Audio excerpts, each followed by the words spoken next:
বৃহস্পতিবার রাজ্যের বিভিন্ন স্থানে মন্ত্রী বিধায়কদের উপস্থিতিতে ঘূর্ণিঝড়ে ক্ষতিগ্রস্তদের কৃষকদের সাহায্য প্রদান উপলক্ষে নানা অনুষ্ঠানের আয়োজন করা হয়েছিল। বৃহস্পতিবার কুমারঘাটে আয়োজিত এরূপ অনুষ্ঠানে উপস্থিত ছিলেন মন্ত্রী সুধাংশু দাস। বৃহস্পতিবার ঊনকোটি জেলার কুমারঘাটে এসডিআরএফ প্রকল্পে বিগত প্রাকৃতিক দুর্যোগ মিথিলিতে ক্ষতিগ্রস্ত কৃষকদের মধ্যে সরকারি আর্থিক সহায়তা প্রদান করল কৃষি দপ্তর। এই উপলক্ষে এদিন কুমারঘাটে পঞ্চায়েত সমিতির হলঘরে একটি অনুষ্ঠানের আয়োজন করে মহকুমা কৃষি বিভাগ।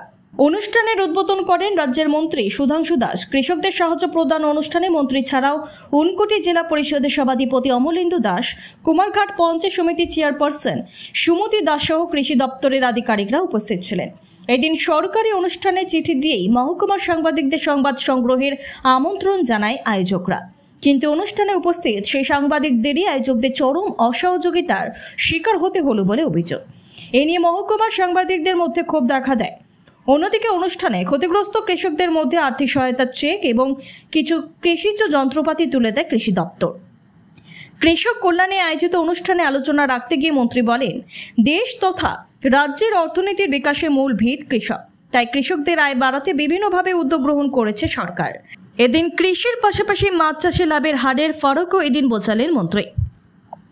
এই যে কৃষি sector, agriculture sector, farming sector, এটা আমাদের দেশের কিন্তু মূল ভিত্তি, মূল মজবুত স্তম্ভ। আমাদের দেশের কৃষকরা হচ্ছে আমাদের মূল স্তম্ভ, আমাদের মূল পিলার।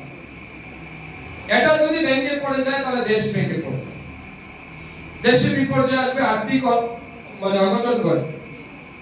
তাই আমাদের প্রধানমন্ত্রী চাচ্ছেন এই এগ্রিকালচার সেক্টরটাকে আরো বেশি মজবুত করে গ্রামীণ অর্থনীতিকে যাতে আমরা ধরে রাখতে পারি, তার জন্য কিন্তু মোদীজির সময়